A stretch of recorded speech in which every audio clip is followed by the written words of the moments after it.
तो वेलकम। हमने कल पढ़ा था प्लासी की बैटल, बक्सर की बैटल, और कैसे मीर कासिम जो था उसने कैसे ये सब मैनेज किया था। लेकिन मीर कासिम जो बक्सर की बैटल थी हमने कल डिस्कस की थी, उसके बाद इंग्लिश ईस्ट इंडिया कंपनी की बहुत बड़ी एक तरह से पैर जम गए यहाँ पे उनके। तो ये हमने कल एक बैटल पढ़ी थी, बैटल ऑफ बक्सर। उसके बारे में थोड़ा सा और जानते हैं। जैसे हमने कल डिस्कस किया था कि प्लासी की बैटल हुई है।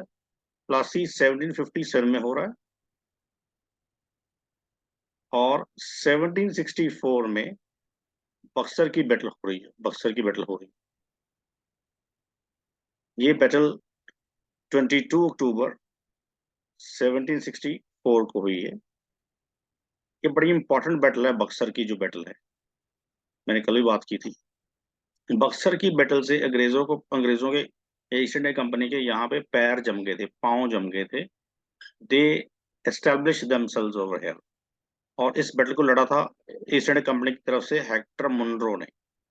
और हेक्टर मुनरो ने तीन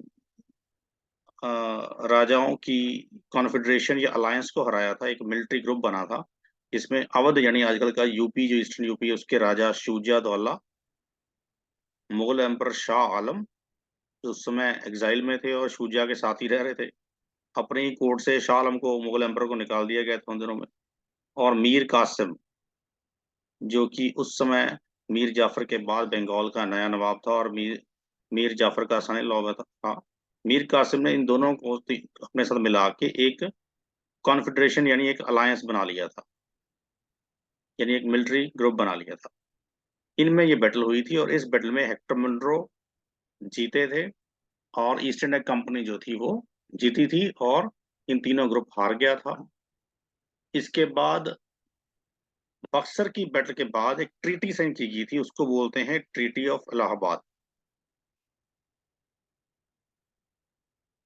ट्रीटी ऑफ इलाहाबाद ये 1765 में हुई थी। जब बैटल हुई बक्सर की, तो उस समय कौन था ईस्ट इंडिया कंपनी का गवर्नर? वेनिस्टैट। एक नया गवर्नर आ गया तब तक, वेनिस्टैट। उसके टाइम पे बक्सर हुई है। प्लासी रॉबर्ट क्लाइव के टाइम पे हुई है। और जो ट्रीटी साइन की है ये भी रॉबर्ट क्लाइव ने की है। रॉबर्ट क्लाइव का इंडिया में 2 टर्म इनके गवर्नरशिप के हैं, जो आगे जाके पढ़ेंगे। 2 बार इसकी गवर्नरशिप रही है। एक पहले, जो पहले सी, फिर ये बीमार हो गया तो इलाज के लिए इंग्लैंड गया। उसके बीच में वेनिस्टेट आ गया और इसके उससे एक और भी आया था। वेनिस्टेट के टाइम पे बैटल हो गई। बैटल को जीता वेनिस्टेट ने था, यानी हेक्टर मुन्नो ने वेनिस्टेट की लीडरशिप में ये बैटल जीत के दी थी। लेकिन जब ट्रीटी साइन करने लगे तब तक रॉबर्ट क्लाइव अपनी दूसरी टर्म के लिए ठीक हो गए, वापस आ गया था। तो treaty was signed in the term of Robert Clive. Battle was fought in the term of regime of Vansittart. अब ट्रीटी ऑफ इलाहाबाद साइन कर ली गई।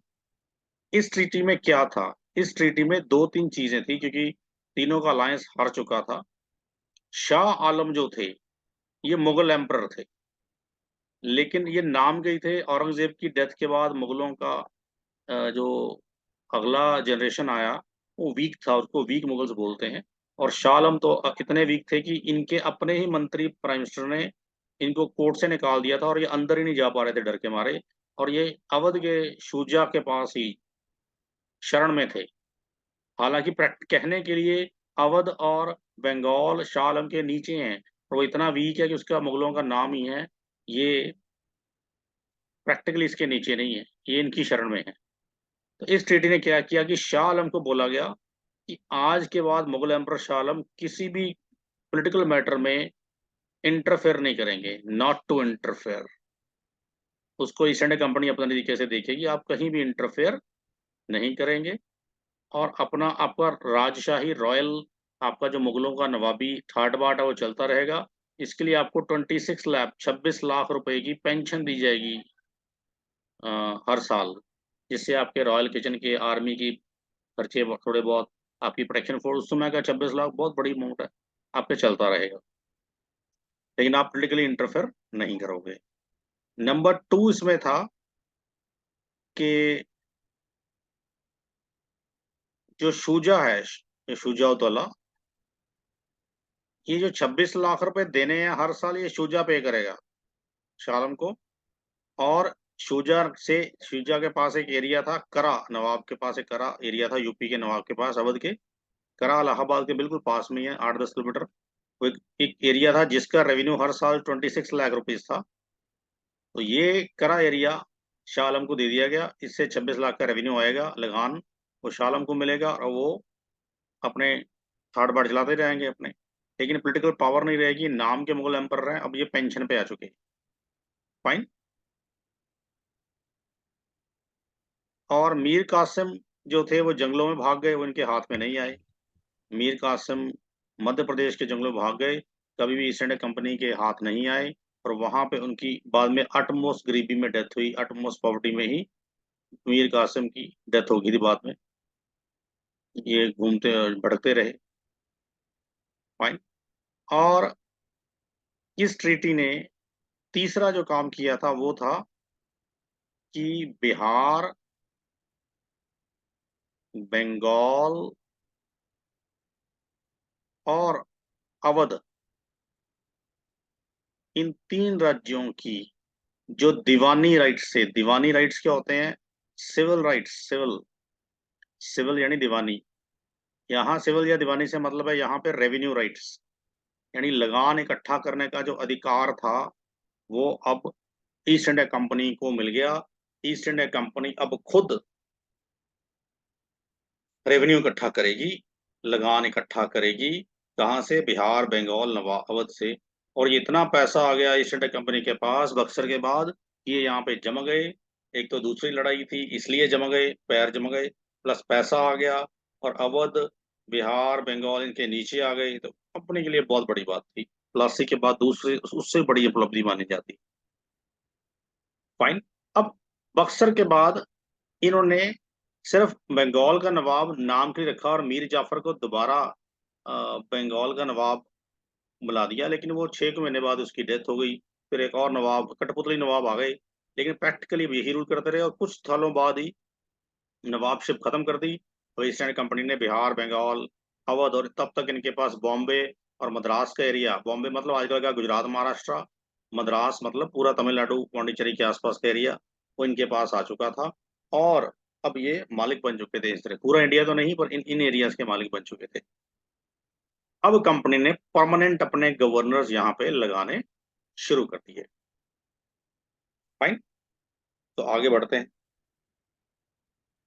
ईस्ट इंडिया कंपनी ने, ब्रिटिश ईस्ट इंडिया कंपनी ने अब अपने गवर्नर जनरल लगाए। अब इसमें से वैरन हेस्टिंग से पहले जो पोस्ट का नाम था वो था governor of Bengal, governor of Bengal. पहले गवर्नर बंगाल थे रॉबर्ट क्लाइव, जो प्लासी की बैटल जीती थी तो उनको लगाया था रॉबर्ट क्लाइव, ये पहले गवर्नर ऑफ बंगाल थे। इसके बाद उन्होंने वैरन हेस्टिंग को भी बाद में गवर्नर लगाया, वैरन हेस्टिंग ने ही।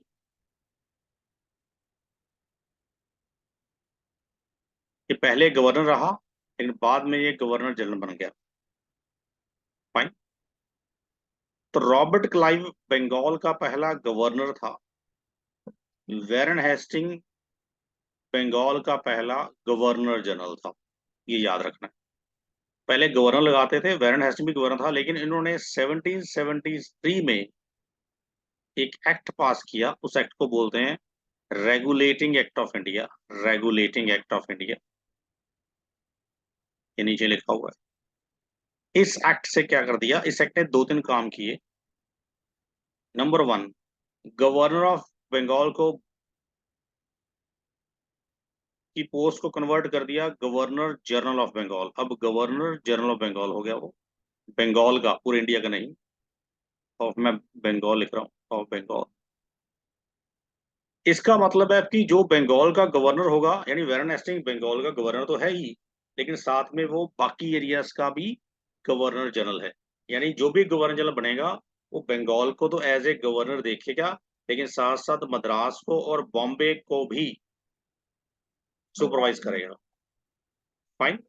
और तब बॉम्बे का गवर्नर इन्होंने अलग लगाया था, मद्रास का अलग होता था, बंगाल का अलग होता था, 3 होते थे।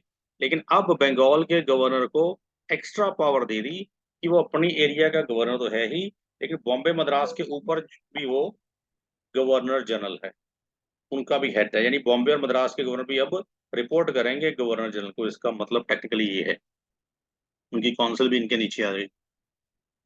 दूसरा था, तो पहला गवर्नर ऑफ बंगाल बना दिया गवर्नर को, और वैरन हेस्टिंग जो थे वो पहले गवर्नर जनरल माने जाते हैं। वैरन हेस्टिंग जो ऊपर लिखा ही हुआ है, ये रहा, अंडरलाइन किया हुआ मैंने, वैरन हेस्टिंग।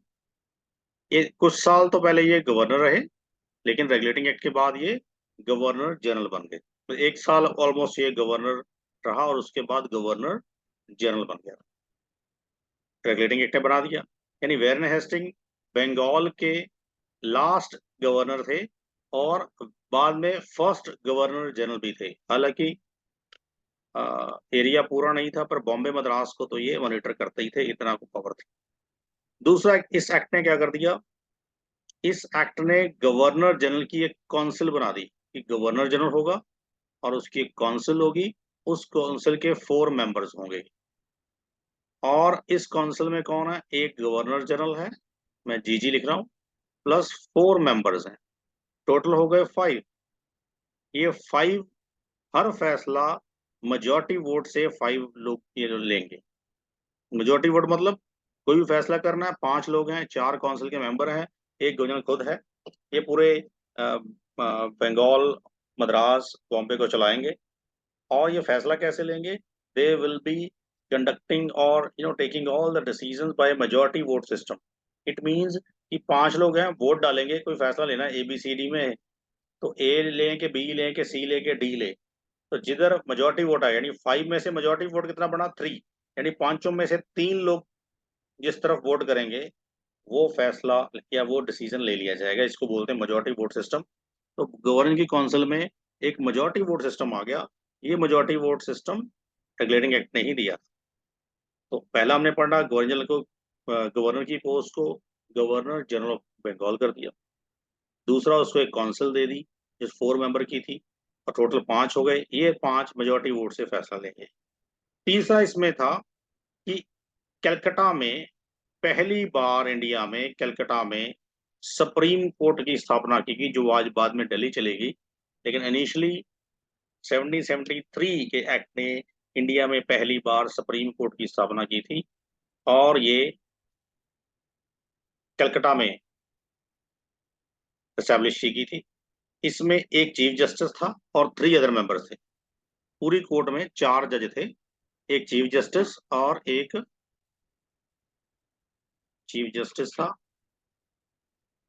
और 3 अदर जजेस। जैसे आज हमारी सुप्रीम कोर्ट में 31 जजेस हैं, एक चीफ जस्टिस और 30 अदर जजेस। उन दिनों में 1 चीफ जस्टिस, 3 अदर जजेस। तो पहले चीफ जस्टिस जिनको लगाया गया उनका नाम था इम्पे। इम्पे पूरा नाम है इजारा Impey. इजारा Impey. इजारा Impey Indian supreme court के पहले चीफ जस्टिस थे। इजारा इम्पे सुप्रीम कोर्ट में ना एक जज होता है, आज भी इंडिया में यही प्रथा है, ये अंग्रेजों ने उसी समय शुरू की थी।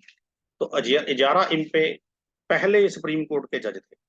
फाइन। अभी आप होमवर्क में ढूंढ के रखना, इस वक्त सुप्रीम कोर्ट के जज जो चीफ जस्टिस हैं वो कौन है, और कितने जजेस है मैंने बता दिया, 31 में से। और आजादी के बाद पहले चीफ जस्टिस ऑफ इंडिया कौन थे, और इस वक्त कौन कौन है। ये आपका होमवर्क है, थोड़ा ढूंढ के रखिएगा। लेकिन मैंने बता दिया, अंग्रेजों के टाइम पे पहले चीफ जस्टिस थे इजारा इम्पे, और उनके साथ सिर्फ 3 जजेस थे। और आज वो जज बढ़ के 30 हो चुके हैं, 3 की जगह, क्योंकि पॉपुलेशन बढ़ गई, नेचर ऑफ केसेस बढ़ गया, नंबर ऑफ केसेस बढ़ गया, तो अब ज्यादा जजेस की हमें जरूरत पड़ती है। चौथा, इसमें एक और बात थी कि ईस्ट इंडिया कंपनी जो भी पत्राचार इंडियन हेडक्वार्टर से करेगी, या इंडियन हेडक्वार्टर अपने इंटरनेशनल हेडक्वार्टर लंदन से करेगा, यानी कंपनी के बीच में जो भी लेटर्स जाएंगी, कॉरेस्पॉन्डेंस जाएगा, वो इंग्लैंड गवर्नमेंट के थ्रू जाएगा। अब वो डायरेक्ट नहीं कर सकते, यानी गवर्नर जनरल जो कंपनी का बंदा ही है, समझ लो कंपनी के लिए मैटर में जो भी कंपनी के एम्प्लॉय, कंपनी के जो हेड्स हैं, बोर्ड ऑफ डायरेक्टर्स हैं या काउंसलर्स हैं, वो जो भी बातचीत करेंगे वो गवर्नमेंट ऑफ इंग्लैंड के थ्रू करेंगे। वो direct east India company headquarter जो लंदन में है वहां से, इंडिया से आपस में कांटेक्ट में नहीं रहेंगे। यानी वो लिखेंगे पहले लंदन को, यानी इंग्लैंड गवर्नमेंट को, और वो आगे कंपनी में बातचीत करके उसका जवाब देंगे। यानी एक तरह से बीच में आ गई इंग्लैंड गवर्नमेंट और कंपनी के थ्रू इंडिया इंडिया में रूल करने लग पड़ी है। यानी कंपनी को कंट्रोल कर लिया, कंपनी को रेगुलेट कर लिया। नाम ही है रेगुलेटिंग एक्ट ऑफ 1773। तो ईस्ट इंडिया कंपनी को रेगुलेट करने के लिए एक्ट पास किया गया था, उसको कंट्रोल करने के लिए एक्ट पास किया था। उसमें ये चीजें बताई गई, मैंने बताया। और इसमें एक और चीज थी, जो बॉम्बे का गवर्नर है, जो मद्रास का गवर्नर है, वो भी गवर्नर जनरल ऑफ बंगाल के नीचे होंगे। और वो सारे फैसले जो है, वो सारे फैसले अपनी मर्जी से नहीं लेंगे, वो गवर्नर जनरल ऑफ बंगाल से पूछ के लेंगे। हाँ, इमरजेंसी में वो फैसले अपनी मर्जी से ले सकते हैं, अगर उनको लगा कि इमरजेंसी डिसीजन लेना है वो खुद कर सकते थे, लेकिन अदरवाइज उनको बंगाल के गवर्नर से पूछना होगा। तो ये 4-5 चीजें इंपॉर्टेंट मैंने आपको बताई है। ये एक्ट बड़ा इंपॉर्टेंट। अब क्वेश्चन यहाँ पे एक और भी है कि रेगुलेटिंग एक्ट की जरूरत क्यों पड़ी, उसका भी थोड़ा एक पॉइंट है। ईस्ट इंडिया कंपनी आमतौर पे इंडिया में जो काम कर रही थी, ट्रेड कर रही थी, व्यापार 1600 से कर रही थी, तो वो घाटे में जा रही थी, लॉस में जा रही थी। लॉस में क्यों जा रही थी? क्योंकि ईस्ट इंडिया कंपनी के जो एम्प्लॉयज थे वो ईस्ट इंडिया कंपनी के साथ साथ अपना प्राइवेट ट्रेड करते थे। Private trade, what is private trade? Private trade का मतलब है वो कंपनी का एम्प्लॉय बन के इंडिया में आते थे, माल खरीदते थे, सामान खरीदते थे, इंग्लैंड में बेचते थे, लेकिन वो अपना पर्सनल बिजनेस साथ में कर जाते थे। एक कंपनी के लिए सामान खरीदना था, थोड़ा सा कंपनी के नाम पे खरीद लिया, थोड़ा खुद खरीद लिया, और खुद लंदन की मार्केट में जाके बेच दिया। इसको बोलते हैं प्राइवेट ट्रेड। इससे कंपनी घाटे में जा रही थी, लेकिन कंपनी के एम्प्लॉयज, ऑफिसर, जो ट्रेडर्स थे कंपनी के जो हायर्ड, वो सारे रिच थे, लेकिन कंपनी लॉस में थी। और मुगल एम्पर हुआ था एक फारूकसियर, फारूकसियर नाम का एक मुगल एम्पर हुआ था। ईस्ट इंडिया कंपनी के एक हेड थे जॉन सूरीनैम। जॉन सूरीनैम 1717 में, 1717 में ईस्ट इंडिया कंपनी के हेड बने थे जॉन सूरीनैम। जॉन सूरीनैम एक पूरा डेलीगेशन लेकर मुगल एम्पर फारूकसियर से मिलने गए थे। फारूकसियर औरंगजेब के बाद बनने वाले तीसरे मुगल एम्पर थे। पहले बहादुर शाह वन थे, उसके बाद जहादार शाह, फिर फारूकसियर आए थे। पर ये भी वीक मुगल था। लेकिन उन दिनों जब इनसे मिलने गए जॉन सूरीनाम की, हमें ट्रेड में कुछ कंसेशन दे दो, हमें छूटे दे दो, व्यापार के टैक्स में छूटे दे दो, इसलिए गए थे। लेकिन फारूक सियर उन दिनों बहुत बीमार था, और ये मिल नहीं पाया उससे। उनको कोई डिजीज थी, कुछ लोग कहते हैं शायद ट्यूबरकुलोसिस था, टीबी नाम की डिजीज थी, पेनफुल डिजीज थी। And he was not in a situation to meet John Suriname, जो कंपनी के हेड थे। जॉन सूरीनाम 15 मेंबर का डेलीगेशन लेके गए थे, टोटल ये 15 मेंबर थे। उनमें एक डॉक्टर भी था जिसका नाम था डॉक्टर हमिल्टन। और डॉक्टर हमिल्टन ने बाद में फारूक सिर का इलाज किया था। उन्हें बताया हमारे पास डॉक्टर है, एम्पर को देख लेते हैं। जब मिल्टन ने कुछ विजिट दी, ये कुछ दिन वहां पे रहे, और फारूक सिर ठीक हो गया। जब ये ठीक हो गया तो बड़ा खुश हुआ, बताओ जी क्या चाहिए, आप कौन सा कंसेशन मांग रहे हो? वो कहते हैं भाई टैक्स में कुछ छूट दे दो।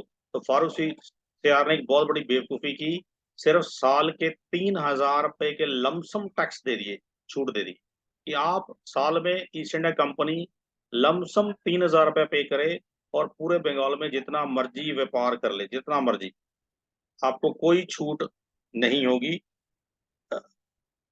यानी आप सिर्फ लमसम टैक्स दो 3,000 रुपया, और जितना मर्जी व्यापार जो है आप कर लो।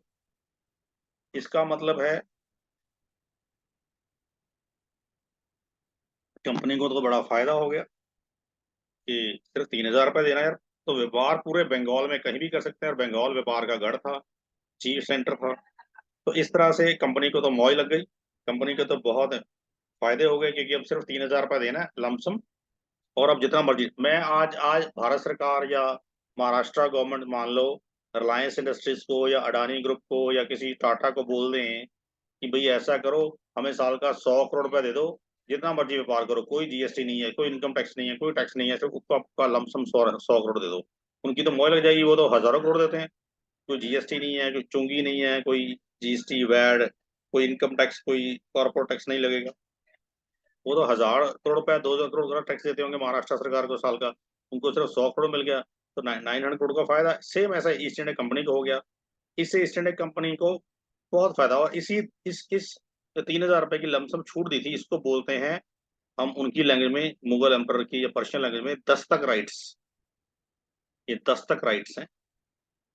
अब जब दस्तक राइट्स दे दिए कि आपके पास दस्तक राइट्स हैं, जितना मर्जी व्यापार करो, तो ईस्ट इंडिया कंपनी को दस्तक राइट्स दिए थे।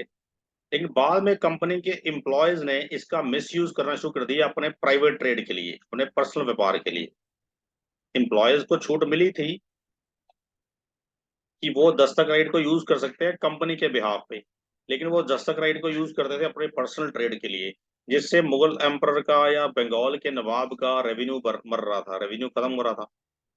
मैं आपको कहता हूँ, मेरा एक मूवी हॉल है, मैं कहता हूँ जी आपको जी एक मैं पास दे देता हूँ, आप ऐसा करो जितनी मर्जी मूवीज देखो। मैंने साकेत को ये पास दे दिया, साकेत ने आगे ये पास यूज करना शुरू कर दिया, लेकिन बाद में साकेत ने श्रुति को बोला कि मैं तो मूवी देख रहा हूँ, आप भी देख लो, टिकट 500 रुपए की है, मेरे पास फ्री पास है, तुम मुझे 100 रुपए दे देना। वो बोला ठीक है जी। और उसके बाद आरती को भी चला गया, नेहा को भी चला गया। तो यानी साकेत को जो फ्री पास मिला था, उसने खुद तो फ्री यूज किया, बाकी तीनों को भी फ्री दिखा दिया, अपना पास उनको दे दिया। और मूवी हॉल वाले को, कंपनी को, पीवीआर कंपनीज को लॉस हो गया। वो कहते हैं मैंने तो साकेत को पास दिया था, बाकी तीन को नहीं दिया था, ये तो बेईमानी है, चीटिंग है। ऐसे ही Dastak right east India company को दिए गए थे, पर ईस्ट इंडिया कंपनी के एम्प्लॉयज प्राइवेट ट्रेड करते थे, उसको मिसयूज करके अपना पर्सनल सामान उस पर ले आते और बेच देते। प्लस ईस्ट इंडिया कंपनी दूसरी कंपनियों को या दूसरे लोगों को भी, ये लोकल लोगों को भी दस्तक राइट का वो पास दिखा देती कि, और वो कंपनी के नाम पे माल ले जाते, और कंपनी उनसे कुछ, कंपनी के एम्प्लॉयज कुछ इलीगल पैसे उससे वसूल लेते, उनको तो फ्री पड़ गया टैक्स।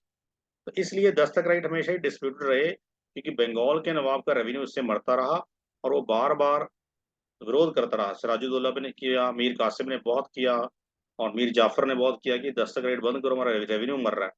ये दस्तक राइट ही प्लासी और बक्सर के मेन कारण थे।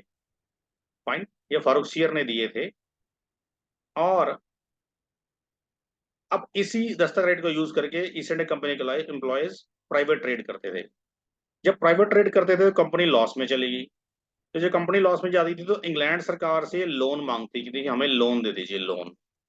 इंग्लैंड सरकार ने कहा अभी किस बात का लोन दे भी आपको, कंपनी के एम्प्लॉयज तो बहुत रिच है, उनके पास तो कारें हैं, कोठियां, बंगले हैं इंग्लैंड में, वो तो एंजॉय कर रहे हैं। तो इंग्लैंड सरकार ने एक बार तो लोन दे दिया, पहले भी लोन दिया। दूसरी बार इन्होंने 2 मिलियन पाउंड का ईस्ट इंडिया कंपनी ने इंग्लैंड सरकार से लोन मांगा कि इंग्लैंड की गवर्नमेंट जो थी वो हमें लोन दे।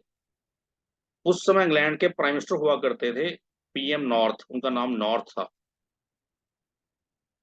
तो इंग्लैंड के जब पीएम नॉर्थ थे, उनके पास, नॉर्थ के पास लोन का प्रपोजल आया ईस्ट इंडिया कंपनी का, ये पीएम थे इंग्लैंड के, और ये मुद्दा वहां की 2 मिलियन पाउंड का लोन मांगा था, 2 मिलियन पाउंड।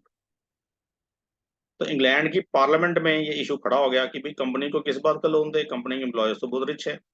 तो बहस हुई, लोन देने के मामले में वोटिंग हुई। हाँ, वोटिंग तो कंपनी के फेवर में होगी कि लोन दे दो, क्योंकि कंपनी तो चलानी पड़ेगी, कंपनी बंद होगी तो इंग्लैंड सरकार शासन कैसे करेगी, उसके थ्रू कर रही थी। कंपनी ने 2 मिलियन, इंग्लैंड सरकार ने कंपनी को 2 मिलियन की जगह 4 मिलियन पाउंड का लोन दे दिया, और ब्याज भी कम कर दिया। लेकिन साथ में कह दिया अगर हम पैसा देंगे तो फिर हम आपको कंट्रोल करेंगे। और उनको कंट्रोल करने के लिए फिर उन्होंने एक एक्ट पास किया, रेगुलेटिंग एक्ट ऑफ 1773। ये मेनली एक्ट कंपनी को रेगुलेट करने के लिए था। आपको समझ आ गया क्यों एक्ट पास हुआ। रेगुलेटिंग एक्ट पे कोई ना क्वेश्चन हर बार पूछा जाता है।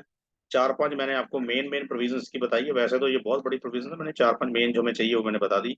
अपने लेवल पे आप इसको और भी स्टडी हार्ड कर सकते हो। फाइन।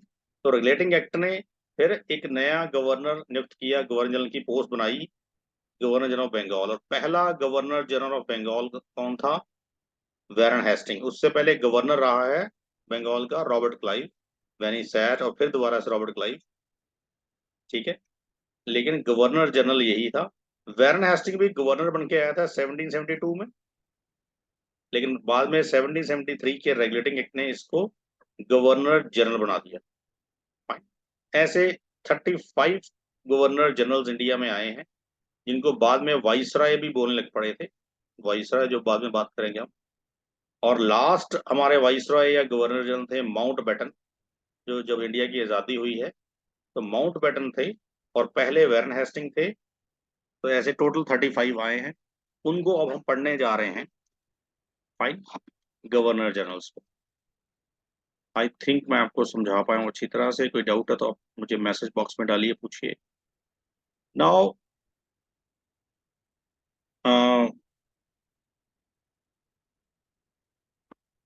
पहला गवर्नर था वारेन हेस्टिंग, उससे पहले रॉबर्ट क्लाइव गवर्नर हैं। रॉबर्ट क्लाइव ने आके क्या किया था, ड्यूल गवर्नमेंट सिस्टम बनाई थी। ड्यूल गवर्नमेंट, दोहरी शासन प्रणाली बोलते हैं dual government, double government. Double government को दो तरह की गवर्नमेंट लाई थी, मतलब एक तरफ ईस्ट इंडिया कंपनी थी, इस तरफ बंगाल का नवाब था। उस समय बंगाल का नवाब था, तो उन्होंने शासन को दो हिस्सों में बांट दिया। एक ईस्ट इंडिया कंपनी को रिस्पॉन्सिबिलिटी दे दी, और दूसरी नवाब को। ईस्ट इंडिया कंपनी क्या करेगी, ये रेवेन्यू कलेक्ट करेगी, रेवेन्यू लगान इकट्ठा करेगी, पैसा इकट्ठा करेगी। पैसा इकट्ठा करने का काम कंपनी ने खुद संभाल लिया, और नवाब को बोला कि तुम एडमिनिस्ट्रेशन देखोगे, हमने ये डबल गवर्नमेंट बनाई है, हम कलेक्शन कर लेंगे तुम।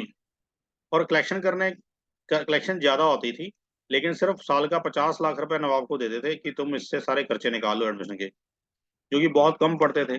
तो नवाब का ये हाल हो गया कि उसको 50 लाख में कुछ समझ में नहीं आता क्या करूं। और थोड़ा बहुत रेवेन्यू कुछ डायरेक्ट नवाब को आता था, वो दस्तक राइट के कारण मर जाता, बड़ा कम रह जाता था।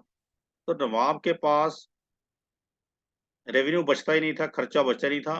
तो नवाब इस साल इतनी बैड कंडीशन में आ गया कि मीर कासिम ने तो किचन के बर्तन बेच बेच के अपने एम्प्लॉयज को सैलरी दी। मीर जाफर ने तो सोफे और पर्दे और फर्नीचर बेच के दी थी। तो ये हाल हो गया था। यानी कंपनी बड़ी स्मार्ट थी, रेवेन्यू अपने हिस्से में ले गई। रेवेन्यू लगाने के लिए पहले से ही नवाब ने ऑफिसर लगा रखे थे, जिनको बोलते थे गुमस्ताज। गुमस्ताज क्या थे, नवाब के तरफ से लगाए गए इंडियन रेवेन्यू कलेक्टर थे। ये क्या करते थे, रेवेन्यू कलेक्ट करते थे, मतलब ये टैक्स कलेक्टर थे, टैक्स इकट्ठा करते थे। वारेन हेस्टिंग ने बाद में गुमस्ताज को बदल के इसको अबॉलिश कर दिया, और इसकी जगह नए ऑफिसर लगा दिए, जिनको बोलते थे नवाब्स। नवाब्स बोलते हैं, एक्चुअली वर्ड नवाब है, और नवाब का डिस्टॉर्टेड वर्ड बन गया नवाब। नवाब कौन थे, इंग्लिश रेवेन्यू कलेक्टर थे। इंग्लिश रेवेन्यू कलेक्टर ये अंग्रेजी अफसर थे, जो बंगाल में टैक्स इकट्ठा करते थे। गमस्तास क्योंकि इंडियन थे, तो वो अपने इंडियन नवाब का सोचते थे थोड़ा बहुत, तो इनके ऊपर ट्रस्ट नहीं कर पाई ईस्ट इंडिया कंपनी। फिर उन्होंने अंग्रेजी अफसर लगा दिए जो टैक्स इकट्ठा करते थे, उनको नवाब बोलते थे डिस्टॉर्टेड फॉर्म में। सही वर्ड नवाब है। टैक्स वालों से आपको पता है, सब डरते हैं। तो इंग्लिश टैक्स ऑफिसर जब जाता था, तो उनको नवाब नवाब बोलते, नवाब आए जी, नवाब आए हैं, क्योंकि ड्यूल गवर्नमेंट थी, नवाब नवाब ही माने जाते थे। पर अंग्रेजी सरकार, अंग्रेजी अफसर जो थे, उनको हिंदी के वर्ड्स बोलने बड़े मुश्किल होते थे, तो वो डिस्टॉर्टेड बोलते थे। वो नवाब को नवाब नवाब बोलते थे। उनकी टंग डिफरेंट तरीके से काम करती है ना, उनका एक्सेंट डिफरेंट है, तो नवाब बोलते थे। जैसे कि आपको मैं एग्जांपल देता हूँ, जैसे वो कैसे बोलते हैं, और there was a bunker, there was a bunker, there was a cool day, there was a cool day, there was a bunker. पर देखने में तो ये बोल रहा है, इंग्लिश लग रहा है, पर वो हिंदी बोल रहे हैं। दरवाजा बंद कर, पर टंग मूव नहीं कर रही, दरवाजे बंद कर। दरवाजा कूल दे, खोल दे, दरवाजे कूल दे। तो इस तरह से ये सिस्टम जो था उन्होंने बना लिया था। ऐसी इनकी एक्सेंट चलती थी, ऐसे नवाब वर्ड बन गया था। तो आपको क्वेश्चन पूछते हैं कि गुमस्ताज कौन है, इंडियन रेवेन्यू कलेक्टर। नवाब कौन है, इंग्लिश रेवेन्यू कलेक्टर, जो वारेन हेस्टिंग के टाइम पे बदले थे। वारेन हेस्टिंग ने नवाब लगा दिए थे, जो कलेक्ट करते थे रेवेन्यू। फाइन। तो वारेन हेस्टिंग पहला गवर्नर था, इसके टाइम पे रेगुलेटिंग एक्ट पास हुआ। फिर रेगुलेटिंग टाइम में कुछ गलतियां हो गई थी, उस गलतियों को ठीक करने के लिए 2 अलग से एक्ट पास किए थे। एक पिट्स इंडिया एक्ट 1784 में, और बाद में 1786 में कॉर्नवालिस के टाइम पे पास हुआ था सप्लीमेंट्री एक्ट। तो इन्होंने 2 अलग से एक्ट भी पास किए थे। एक 1784 में पिट्स इंडिया एक्ट, ये लिखा हुआ है, और एक 1786 में सप्लीमेंट्री एक्ट, जो कॉर्नवालिस के टाइम पे पास हुआ था यहाँ पे।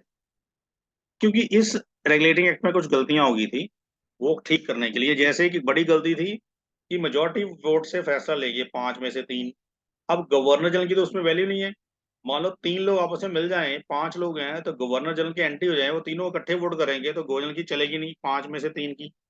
तो इसलिए कई फैसले गलत लिए गए, जो वैरन हेस्टिंग चाहता नहीं था लेने, लेकिन फिर भी ले लिए गए। तो ऐसी गलतियां हो गई थी रेगुलेटिंग एक्ट में। वो ठीक करने के लिए फिर पिट्स इंडिया एक्ट और सप्लीमेंट्री एक्ट पास किए गए, और भी थी, तो हम बाद में बात करेंगे उसके बारे में भी। तो वैरन हेस्टिंग के टाइम पे पिट्स इंडिया एक्ट पास हुआ। ये पिट्स उस समय के पीएम थे, पिट्स द यंगर, उसने पास किया था। ड्यूल गवर्नमेंट को उसने बंद कर दिया था, जो मैंने भी बताई, ड्यूल गवर्नमेंट जो रॉबर्ट क्लाइव ने स्टार्ट की थी, वो ड्यूल गवर्नमेंट वो बंद हो गई थी। और इसके टाइम पे एक सोसाइटी बनी थी, एशियाटिक सोसाइटी ऑफ बंगाल, जो ईस्ट इंडिया कंपनी के ही प्रीवियस एम्प्लॉय और सुप्रीम कोर्ट के जज विलियम जोन्स ने बनाई थी 1784 में। ये सोसाइटी बड़ी इंपॉर्टेंट है, इसको कई पेपर में पूछा जाता है कि एशियाटिक सोसाइटी किसने बनाई थी। इसने इंडिया के पास के ऊपर हिस्टोरिकल रिसर्च की है, और बहुत सारी हमारी किताबों, उपनिषदों को, हमारी रामायण, महाभारत, गीता को इंग्लिश में ट्रांसलेशन किया है। बहुत सारी रिसर्च बताई हमें करके, हमारा एंशियंट पास्ट में बताया, जिससे पता चला कि इंडिया कितना ग्रेसफुल था। एंशियंट हिस्ट्री हमने पढ़ी नहीं अभी, वो आगे आगे इस बारे में जानेंगे। यानी विलियम जोन्स की एशियाटिक सोसाइटी जो बंगाल में थी, उसने हमें ग्लोरी ऑफ द पास्ट, हमारा पास्ट बताया कि हम कितने रिच थे, हमारा कल्चर कितना रिच था। हमें अपनी हिस्ट्री के बारे में इन्होंने रिसर्च करके बताया, हमारी लैंग्वेज के ऊपर रिसर्च हुई, हमारे आर्किटेक्चर पे हुई। तो वैरन हेस्टिंग के टाइम पे ये बनी थी। फाइन। और जमींदारों को जुडिशियल पावर भी दे दी थी इसने, जमींदारों को, कि जमींदार जज की तरह फैसले करके किसानों के ऊपर रेवेन्यू के मैटर सुलझा सकता है। सिविल पावर भी दे दी। और इसने क्रिमिनल कोर्ट बनाई थी। जो मॉडर्न अदालतें हैं ना, कोर्ट्स, आजकल जो कचहरियां बनी है हमारे लुधियाना में मान लो बनी है, ये कोर्ट्स वैरन हेस्टिंग ने बनाई थी। सिविल और क्रिमिनल कोर्ट्स हर जिले में जो आज एक है ना, वो ये बनाई थी। पहले दिल्ली सुप्रीम कोर्ट बनी, बाद में इसने सिविल और क्रिमिनल अदालतें बनाई थी, जो आज भी काम कर रही हैं। हाई कोर्ट्स बाद में आई, वो आगे जाके बात करेंगे कब आई। तो पहले सुप्रीम कोर्ट आई इंडिया में, फिर डिस्ट्रिक्ट कोर्ट आई, बाद में बीच वाली कोर्ट हाई कोर्ट्स आई। इसके अलावा इसके टाइम पे ट्रीटी ऑफ पुरंदर हुई है 1776 में, जो इंग्लिश और पेशवा मराठास के बीच में हुई थी, बड़ी इंपॉर्टेंट ट्रीटी मानी जाती है। तो ये इसके टाइम पे कुछ अचीवमेंट्स हुई हैं। यहाँ तक आपको कुछ समय नहीं आया तो आप मुझसे पूछ सकते हो। तो हमने आज वेरन हेस्टिंग और रॉबर्ट क्लाइव, दस्तक राइट्स और ड्यूल गवर्नमेंट, और ईस्ट इंडिया कंपनी ने क्यों लोन मांगा इंग्लैंड गवर्नमेंट से, और रेगुलेटिंग एक्ट को हमने पढ़ा है। तो ये इंपॉर्टेंट टॉपिक्स हमने आज कवर किए हैं। तो अगली हम जो अगला हमारा टॉपिक होगा वो आज क्लास थोड़ी छोटी रखी जाएगी। कल हम क्लास लेंगे दूसरी। तो हम कल कॉर्नवालिस के टाइम से शुरू करेंगे। आज के लिए इतना ही है। Thank you very much.